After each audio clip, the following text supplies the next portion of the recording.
The last time you saw this car, I was at VIR, driving other modified Type Rs with varying degrees of modification that I, myself, was looking to do to my car. And after setting the track record at VIR in somebody else's car, I had the itch to make my own car faster to maybe beat it again. But what do I need? Power.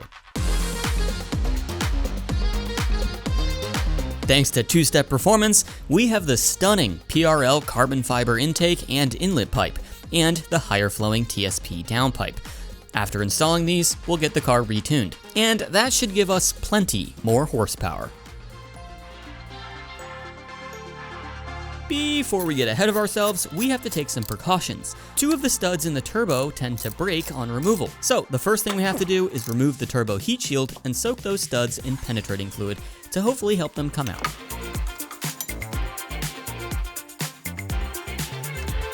Magnet.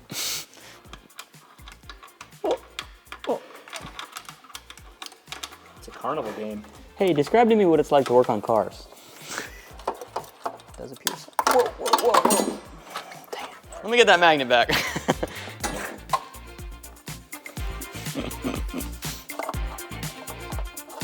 So these are the studs that generally break off. This bottom one here and this top one. There's only two, because these two on the other corners are just bolts. Apparently there's no problems with those, but these, it doesn't even look that rusted, so I'm really hoping we're good. We're gonna soak them in penetrating fluid just to be sure. In order to give the penetrating fluid more time to work its magic, we're moving on to the removal of the intake. As an added bonus, it should give us more room to work on these studs and try not to break them. Needing to drill out a broken stud would not be fun. Oh, it's an aftermarket air filter. We do have a nice upgraded filter. I don't know what brand that is, but it's a nice filter. We've also got a collection of leaves. Fall is coming. Fall might be here by the time this video comes out, actually. So this pipe will be next. So weirdly, this little plastic pipe right here is the only part of the original intake system that stays. So we're actually gonna reuse that, which is kind of weird. Not the most flattering thing aesthetically, but it is what it is. What? How do you remove this? Holy cow, did that break? That's not ideal. Something break on that? No, these are like that too. What the heck? Are these hose clamps not meant to be removable? I'm gonna finish making this hose clamp.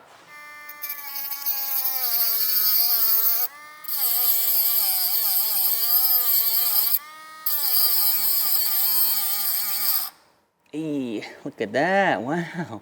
A hose clamp. Why didn't you do that from the factory, Honda? Someone interned at Volkswagen.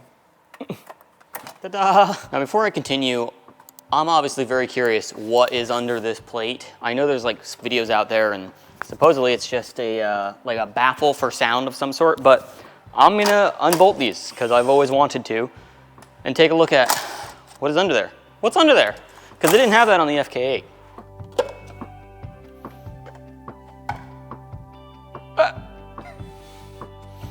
Wow, so it is a baffle.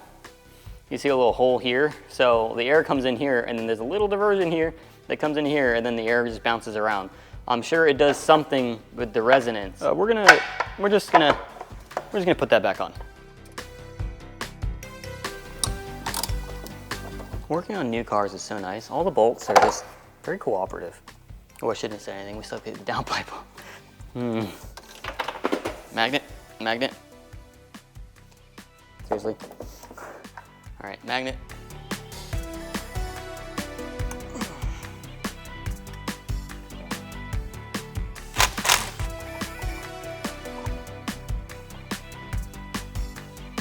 Pretty heavy. All right, are you ready? The bolts, you already said something. Yeah, so now we're to the downpipe. So we're gonna remove those studs that historically, infamously break off. Please don't break. Should we add heat? Should we not add heat? And it's on there good. It's on there good. Oh, is it broken? I think we're good. I think we got that one. Yeah, that sounded like a coming loose, not a snap. Oh, it's getting tighter now. It's getting tighter. It's gonna break if I keep going. I'm gonna go to this one now. Oh no, this one's tight too. Bro, you see how much this ratchet is bending? I'm literally looking right at it. That was on one when I broke it free. I don't even know where that hit. Battle scars. Let's hope there's not more.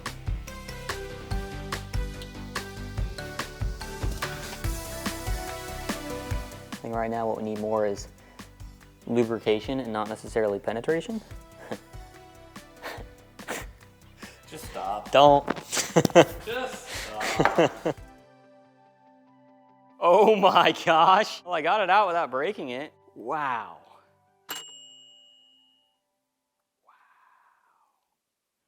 1 hour and 50 minutes for one bolt. This would have taken a day to clear out if it broke.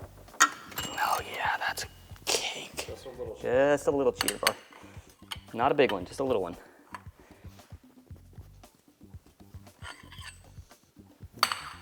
Hey, Cam, edit that out, edit that out. Okay. I did that with my own strength. Hard part's done.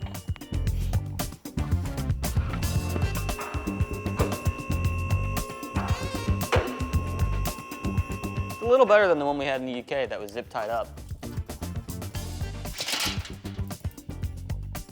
Ta-da! So now that we have that cover off, we can see underneath the beautiful K-Series engine. And you'll notice I already have an exhaust upgrade here. This is the PRL front pipe. This was done by the previous owner, so it's kind of nice that that's already done. We don't have to worry about that. Also, hopefully these bolts aren't too tight because they've been taken off once before to install this pipe. So stock catback though. Apparently that's not a restriction, and I like the car being quiet because I drive it daily. So we're gonna leave that for now. We're just going for power here. Usable, streetable power.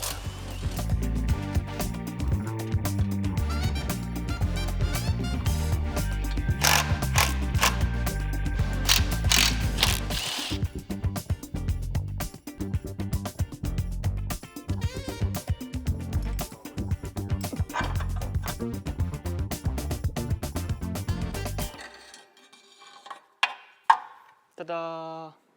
It's a boy.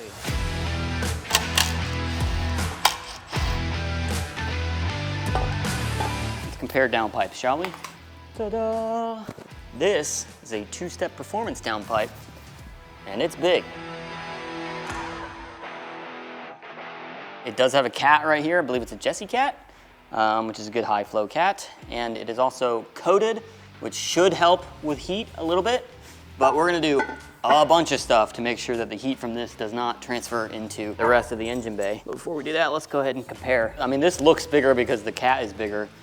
But if you look at right here, how necked down that is compared to here, that's pretty crazy. And then look how necked it is down here compared to there.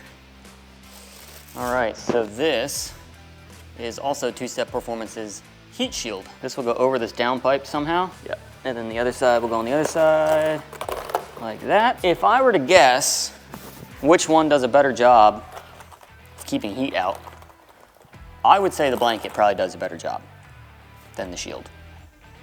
But that might be controversial. Let me know in the comments. We're gonna go ahead and just put this guy on, like so. Ta-da! That's a pretty good heat blanket, I would say. It's pretty. It is pretty. Yeah, that's nice. Oh, it's got some of my blood on it. Before reinstalling the downpipe, we're going to tackle the remaining stud in the turbo, the one that we previously skipped.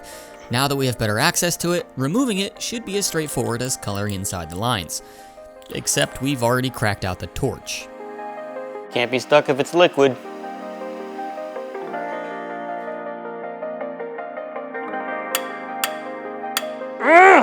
Yeah, at this trajectory, this will take about 12 hours. I don't know what to do at this point. I kind of wish it would break, because at least then I could get a drill in there and get it out. Where'd you come from? It's like magic. All right, well. So I saw this thing on TikTok, and I don't watch TikTok, that some people use crayons to get studs out in this case. This is made with solar power. So it's definitely a lot hotter than this turbo has ever gotten. Okay, you gonna torch it on? Go for it. So we're gonna torch this thing, and then we're gonna put a little bit of crayon on here. It looks like a red Loctite. I'm gonna need a breaker bar on this short guy. Oh, look at that, it's coming right off. Don't tease us. Yeah, don't tease us. Yeah, hit the same wall it does normally. Unfortunately, we were unable to remove this stud from the turbo, but it should be okay to leave it in there and just put a new nut on for the new downpipe. But we still have to cut new threads in the other stud that we did get removed. The new downpipe comes with a bunch of titanium studs. We have been using some of the titanium nuts for trying to remove that stud, but we can put a titanium stud in the top one, but obviously we can't put one in the bottom. The good news is I don't think that stud's gonna go anywhere, so I'm not really that worried about it. Just kind of stinks that it's not both new studs, you know? Got some thread locker on this one, and since we had those threads kind of got damaged, it's probably good to fill in a little bit of that empty void with the thread locker. All right, that's pretty good.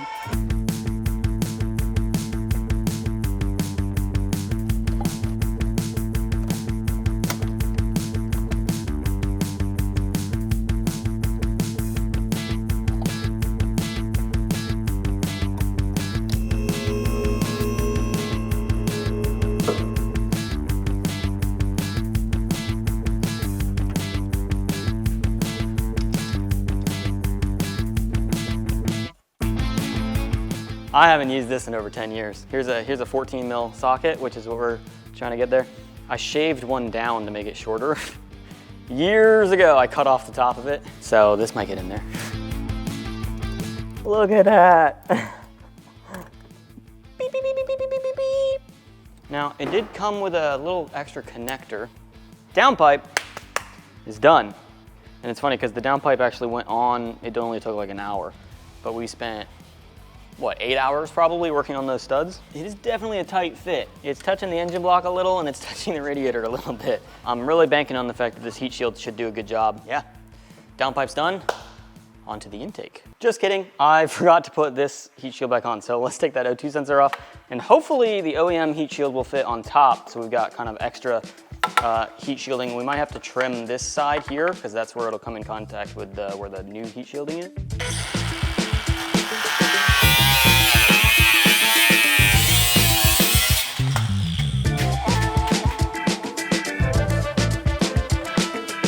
I should probably paint the edge so it doesn't rust. What's going on in this can? This is an ugly piece now. I don't know what I'm doing anymore. I don't know how to work on cars. Take two. Let's try it this way. Maybe this will look better. Okay, we're gonna go ahead and just set that there. Let that dry. And we're gonna move on to the intake while that's drying.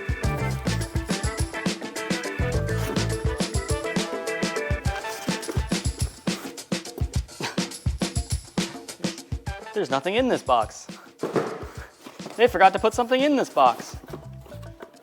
It weighs nothing. Man, carbon all the way through and through. This is beautiful. Woo.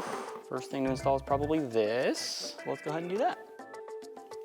That is a seriously tight fit. Like the pipe is like got a slight little molding around where the wastegate is.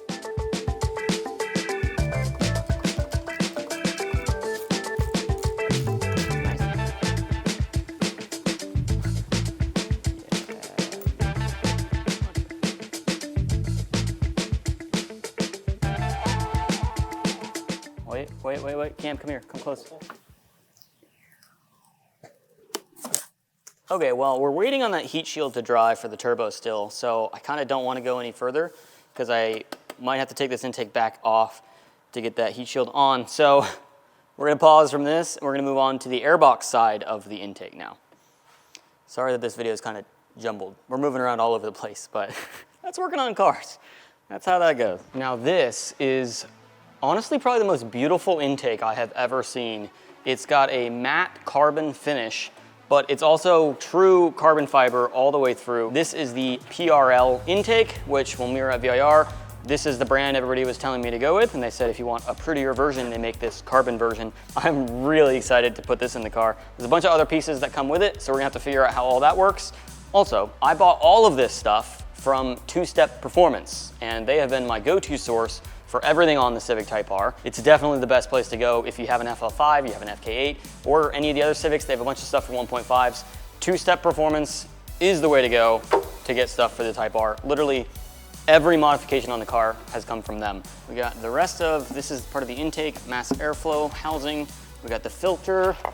We have another piece of the intake. Now this is plastic, but it's tucked down in the engine bay. I believe this is another source that it grabs air from. We'll talk about that when we get to the install. Got silicone hose coupler, another silicone hose coupler. We got, beautiful. So that must go on the side of the box. We got some hardware. Then what do we got in here? T-shirt, a little rustic looking. I love Two-Step Performance's merch. Wow, that's a cool pattern. Look at that. Another one for Mark. Oh man, it's different. The pattern is different on them. I like that. Now when you're working on the car and you get a little dirty, it doesn't matter. For you, this one's dirtier. I felt like it made sense for it to go to you. Dude, this is cool. Yeah, cool. What were we doing? Intake, right. Got a little distracted. Come over here, let me show you the difference in this intake and the stock one. Okay, we got a luggage scale here. We're gonna weigh, I do not wanna drop this intake, 1.18 pounds. Shoo! See what the stock one is, 6.04. 6 pounds. We got a little bit more to go on there. We're probably shimming like 3 pounds total. So on the stock intake, you can actually see from the side cut how the air comes in like this, down through the bottom, and then up. On this one, it's kind of all one compartment. So the air flows in, and then the filter is like sitting right here. So it's a lot more direct, a bigger tank there. So the air has a shorter distance to go. I'm not an engineer. I'm not gonna pretend to be one. I just know the results of this intake do create power. So we are going to see how much more power this car makes. We're gonna take the car to the dyno later in this episode, but let's not get ahead of ourselves. We gotta figure out how to install this first.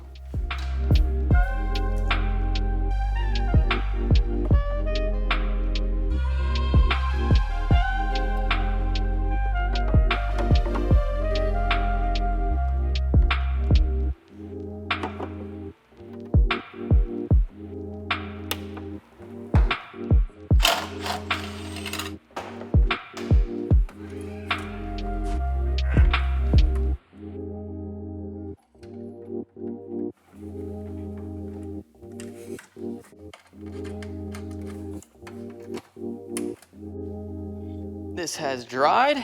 Throw that on.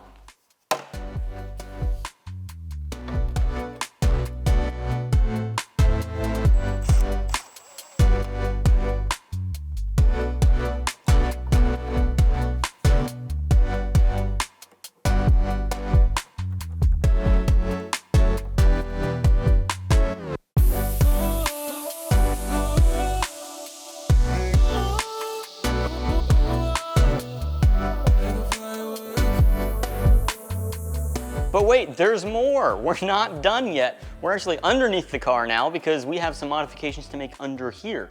Even though we're done with the downpipe, we're done with the intake, we're gonna put a cooling tray, an upgraded skid plate here. And before I put that plate on, I'm gonna go ahead and change the oil because this is my daily driver and it is due for an oil change. And believe it or not, it might sound a little bit weird, but I'm running Valvoline's Restore and Protect on this. And you'd think, why Restore and Protect? This car has 16,000 miles on it. Well, not because of the restore part. It doesn't need restoring, but it does need protecting. And this oil does a killer job of protecting the engine. And then we're gonna put on the cooling plate. OEM skid plate, Project Aero cooling plate. Now this is a bit heavier, but I kind of want it to be because this is like tin foil basically. So it's actually kind of nice to have some protection underneath, considering these things have aluminum oil pans and also the aluminum transmission is there. So that's just a nice added bonus. But the real benefit is the cooling of this. It's got these veins here to pull air in a different direction than the factory has. When you're on track with these cars, there's a decent amount of heat soak. So you want the air that comes out of the radiator to be able to escape. And currently it can only go up really. So this allows it to go out the back. So it helps kind of evacuate some of the air from the radiator. It has been shown to help with cooling temps when you're on track, which is really the only time that you need it. So we've got the strength of a stripper skid plate, plus we've got the extra cooling. Shout out to Project Aero for this. They're the same company that makes this lip kit that I have all around the car. So that's nice. The same company that makes that makes this, and we're gonna throw it on now.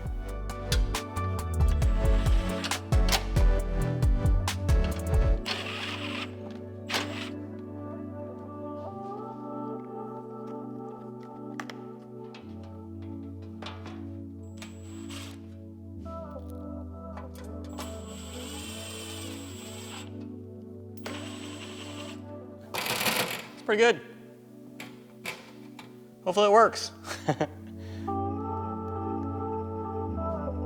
So you guys haven't seen this yet, but I 3D printed an oil fill funnel with my Bamboo Labs 3D printer, which you'll see more about that later. We got a 3D printer in now.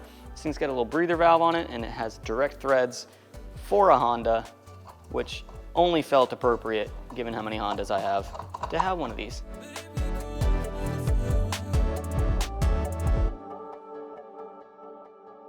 We did do everything right, but I'm sure we forgot something. Let's see.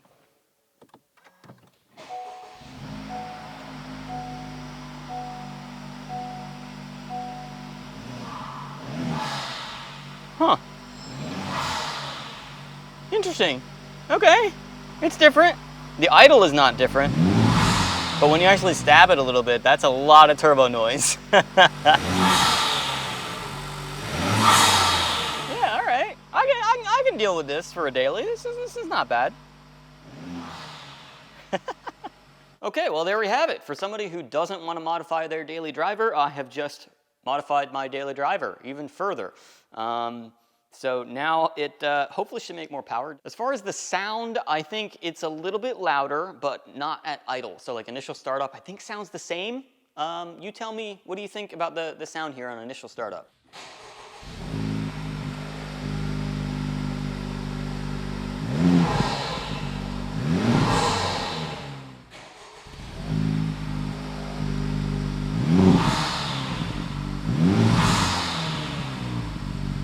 And then as far as revving the car, I think it makes a lot more turbo noise now when you jab the throttle. I think you hear that whoosh a lot louder now.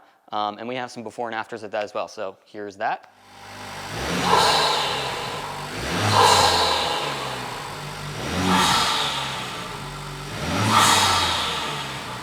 So yeah, hopefully that doesn't hurt the daily drivability of that too much. And now I'm gonna drive it down to Georgia because there's a dyno down there and there is a FL5 tuner down there who will hopefully squeeze out some more horsepower. How much horsepower? I don't know. The car made 310 previously. We'll see if we can hit 350, I think would be my goal. So yeah, now on to the dyno.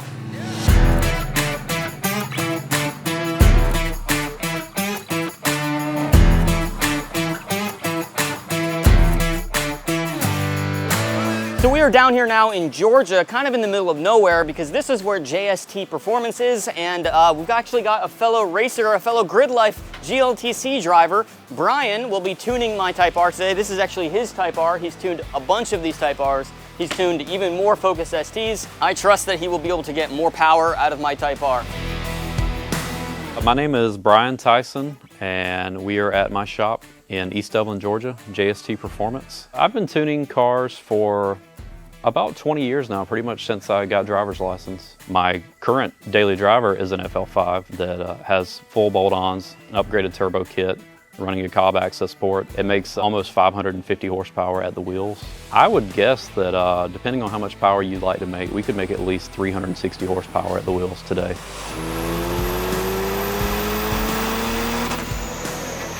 What do we got? 360? 360, torque's about 350. What? Right off the bat? Yeah. What? The same modifications you have, I've done quite a bit of these cars. So I kind of have an idea of where it should be, and then I'll just pull the logs and make any adjustments that it needs. So the changes this time are like extremely minimal. It looks like I'm doing a lot, I'm not. The fact is that when I want to change, like, so these are so many tables. These are torque tables, but what I have to do, as you can see, copy and paste it 12 times, so. Yeah. And I'm barely changing anything at all.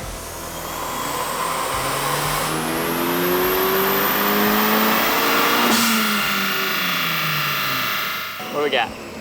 369 and a half on that one. Nice. Torque is still about 365, but it's carrying torque just a little longer in this area. Not a whole lot, but we're just making small changes at this point. 369 is a pretty good number. Yeah, I mean, that's probably where I'm gonna try to keep it. We could definitely make more, but for your use, there's really no point. Yeah, I don't want to blow it up on my drive to Starbucks. Well, Brian, thank you very much for an extra 50 or 60 horsepower. Yeah, something like that. I got a feeling you're gonna drive the car the first time, and once you get, above 5,000 RPMs or so, it's gonna pull really hard to redline, and you're not going to be used to that in this car. Yeah. Well, if you need a tune or if you need any parts from Two Step Performance, he's also a dealer for Two Step Performance, Yep. so you can get all your Type R stuff. Thanks again for the horsepower. Yeah, no problem, man. Huge shout out to Two Step Performance for these PRL carbon fiber parts. We gained 59 horsepower with the JST Performance tune. Make sure to check these guys out if you're looking for more mods on your Type R as well.